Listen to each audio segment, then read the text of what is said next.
Steve, we just had the Secretary of State from Arizona confirm their official results in Arizona. They are expecting to 10 to 13 days. They say with larger margins, maybe the media companies will be able to project things earlier than that. That's not their concern. Does that jibe with the way that you are thinking about Arizona? And indeed, how should we set our expectations in terms of what we're going to know on election night?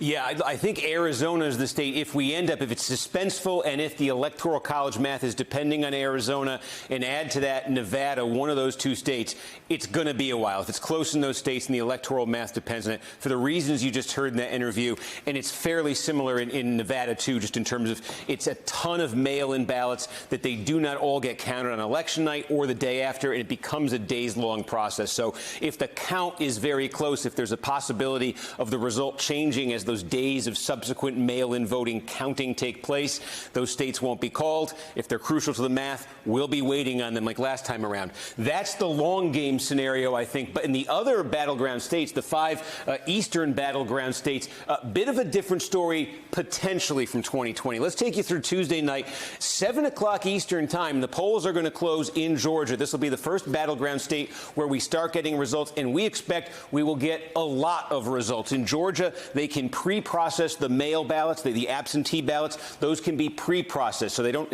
some states they have to wait till the polls close. It's a cumbersome process of verifying signatures. That can all be done ahead of time in Georgia. And there's a ton of early in-person voting, which is relatively easy to tabulate, too. There's also going to be folks who wait till Election Day to vote. Expect that to come in throughout the night, too. But the bottom line is you should have the vast majority of the vote counted in Georgia sometime late that night into the very, very early hours of Wednesday morning. Remember, Georgia's one of those states in 2020 it took so long because they had a flood of mail-in ballots. Mail-in voting is down 75% in Georgia, just mechanically going to be much easier, probably, to tabulate those results in North Carolina, in Georgia. To go to North Carolina, that's our second battleground poll closing, 7:30 Eastern. Very similar here. Expect of the mail voting that takes place, and again, that's down to the mail-in voting and the absentee to come fast and furious not long after those polls close at 7:30. The same-day vote will then follow that. And you expect, as we showed you earlier if you were watching, we expect the same-day vote in North Carolina and a lot of other places to favor Trump, to favor the Republicans. So put that on your radar right now. In North Carolina, likely what we expect is the Democrats will get their best numbers with the big early returns. And then the question becomes, can Trump erase that if the Democrats are ahead with the same-day voting? So again, 7 o'clock hour, you're getting those two. I'll skip Pennsylvania for 1 second and just quickly take you through the other two Midwest states. Michigan is the state that's had massive changes to its procedures, a total overhaul. This is a state that took a long time because of the clog of mail-in voting in 2020. Well, now they can, this is brand new for Michigan, this idea of pre-processing mail-in votes. Again, all that administrative work to get the ballot ready to be counted, they're already doing that in most places in Michigan. That's a big change from 2020. So is the fact that Michigan now, unlike 2020, they have early in-person voting, and tons of people there, we're seeing from the stats, are taking advantage of it. So that combination of pre-processing, of reduced mail-in voting, and of that rise of early in-person voting, we could have, again, a much clearer picture of Michigan on election night than we've had before. Again, most of Michigan's going to close at 8 p.m. There's 4 counties on the fringes of the UP that stay open till 9 Eastern, but we will have results, no call, but we will have results in that 8 o'clock hour, a lot of them. Wisconsin, this could be very dramatic in the early hours of Wednesday, the wee hours of Wednesday. This is how it's played out a couple elections now recently. Just to explain it again, in Wisconsin, they've got something that resembles early in-person voting, but it's not technically called that. We don't have to get into that. But basically, folks who are voting early in person or who are voting absentee, there are some cities in Wisconsin where they take those votes and they count them at the end of the night in one location, and then all of those votes get released. And where that happens most dramatically, we will be talking about this as these results come in Tuesday, is the city of Milwaukee.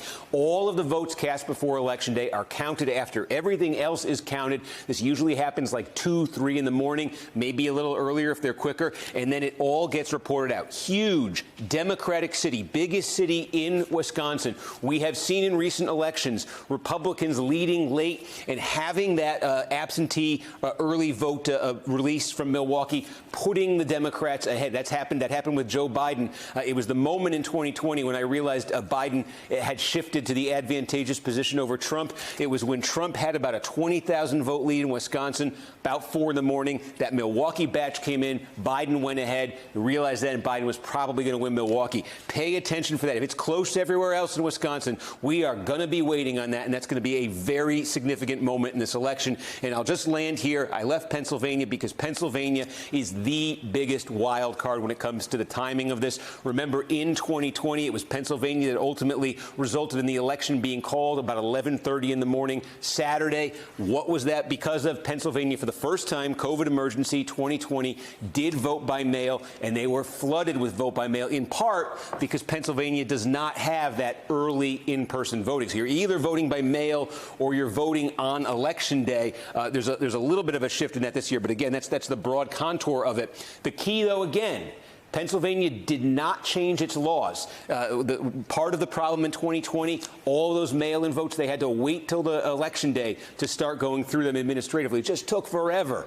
Didn't change the law, but again, with mail-in voting coming way down this year, that's just going to be a lot less to process for these counties. They've got more experience. They've had a few elections since 2020 doing it. And also there are procedures in place in some of these big counties now to continue counting round the clock, not close down shop for the night. We saw that happen a bit in 2022. So the potential exists in Pennsylvania to be significantly faster than 2020. But as I say, it's a huge wild card because, again, with no changes in these laws, actually, you're just kind of depending on the mechanics being smoother and maybe the folks running these to have a little bit more experience, a little bit know-how. So we will see on Pennsylvania. Obviously, if we're waiting on that, that is going to be a huge piece of the electoral puzzle. One slightly impolitic follow-up for you on this, Steve. When you talk about the mechanics and the different procedures that have been put in place, particularly ones that have changed since 2020, are there any of these real crucial jurisdictions that have really important races that we're going to be watching really carefully where you feel like they made some real inexplicable decisions in terms of new procedures or ways they're going to handle the vote that you're just watching for as a potential bottleneck? Are there places where the technocratic way they're approaching the count is something that's keeping you up at night?